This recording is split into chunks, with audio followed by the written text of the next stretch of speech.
6th standard term 3 chapter 3 perimeter and ஏரியாவில் 4th sum பார்ப்போம். என்ன கொடுத்துருக்காங்கன்னு பார்த்தீங்கன்னா ட்ரையாங்கிளோடைய மெஷர்மெண்ட்ஸை கொடுத்துட்டு என்ன கேட்குறாங்கன்னா பெரிமீட்டர் பி ஃபார் பெரிமீட்டர் சுற்றளவு அப்படின்னு சொல்லிட்டு கொடுத்துருப்பாங்க. உங்கள் புக்கில் பார்த்தீங்கன்னா டேப்லர் காலமில் சைடு 1 சைடு 2 அந்த மாதிரி கொடுத்துருப்பாங்க. நான் அந்த சைடுக்கு ஏபிசின்னு சொல்லிட்டு பேர் கொடுத்துருக்கிறேன். ஸோ இப்போ ஃபார் எக்ஸாம்பிள் ட்ரையாங்கிள்லாம் எத்தனை சைட்ஸ் இருக்குன்னு பார்த்தீங்கன்னா 3 சைட்ஸ். நீங்கள் எந்த பக்கம் வேணாலும் ஏபிசின்னு பேர் கொடுத்துக்கலாம். மொத்தமாக அந்த 3 சைட்ஸுக்கு பேர் என்ன கொடுத்துருக்குறோன்னு பார்த்தீங்கன்னா ஏபிசி, ரைட்டுங்களா? ஸோ இப்போ பெரிமீட்டர் கண்டுபிடிக்கிறதுக்கு என்ன ஃபார்முலா அப்படின்னு பார்த்தீங்கன்னா ஜஸ்ட் அந்த 3 சைட்ஸை ஆட் பண்ணாலே முடிஞ்சு போச்சு.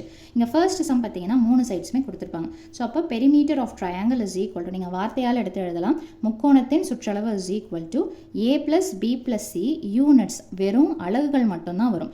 ஏரியானா மட்டும்தான் ஸ்கொயர் யூனிட்ஸ்ன்றது வரும். ஸோ இப்போ அதை அப்படியே ஆட் பண்ணுங்கள். ஸோ 6 + 5 + 2. ஸோ அப்போ 6 + 5 + 2 என்ன வரும் அப்படின்னு பார்த்தீங்கன்னா 13. யூனிட் என்னன்னு பார்த்தீங்கன்னா சென்டிமீட்டர். அவ்வளோதான். அடுத்தது செகண்ட் சம் பாருங்கள். ஏ தெரியாது, அதாவது ஒரு சைடு தெரியாது, மீதி 2 சைடை கொடுத்துருக்காங்க, ப்ளஸ் பெரிமீட்டரையும் கொடுத்துருக்காங்க. ஸோ அப்போ பெரிமீட்டருக்கு என்ன ஃபார்முலா, பெரிமீட்டர் என்ன கொடுத்துருக்காங்களோ முதல்ல அதை எடுத்து எழுதுங்க. இப்போ பெரிமீட்டருக்கு என்ன ஃபார்முலாவோ அதை கீழே எடுத்து எழுதுங்க. ஸோ அப்போது ஏ ப்ளஸ் பி ப்ளஸ் சி உடைய ஆன்சர் தான் என்னென்னு பார்த்தீங்கன்னா பெரிமீட்டர். தட் இஸ் என்னென்ன பெரிமீட்டருக்கு உண்டான ஃபார்முலாவை எடுத்து எழுதிட்டோம். அந்த வேல்யூவை அப்படியே எடுத்து போட்டுருங்க. ஃபஸ்ட்டு சைடு தெரியாது, அதை அப்படியே வச்சுக்கோங்க. பியோடைய வேல்யூ 8, சியோடைய வேல்யூ என்ன இருக்குதுன்னு பார்த்தீங்கன்னா 3, which is equal to 17. அப்போ 8யும் 3யும் ஆட் பண்ணிங்கன்னா என்ன கிடைக்கும்னு பார்த்தீங்கன்னா 11. ஸோ அப்போ a + 11 is equal to 17.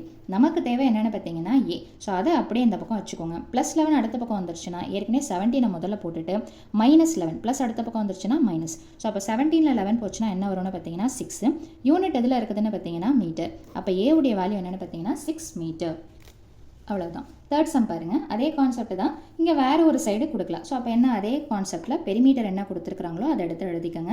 So பெரிமீட்டருக்கு கீழே formula that is a + b + c is equal to 28.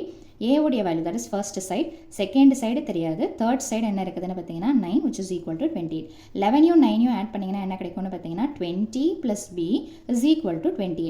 நமக்கு தேவை b. So b is equal to அந்த பக்கம் என்ன இருக்குதோ முதல்ல அதை எடுத்து போட்டுருங்க. +20 அடுத்த பக்கம் போச்சுன்னா என்ன வரும்னு பார்த்தீங்கன்னா -20. ஸோ அப்போ 28ல் 20 போச்சுன்னா என்ன வரும்னு பார்த்தீங்கன்னா 8. யூனிட் என்னன்னு பார்த்தீங்கன்னா ஃபீட். ஸோ அவ்வளோதான் அந்த சம்ஸோட சொல்யூஷன். தேங்க்யூ.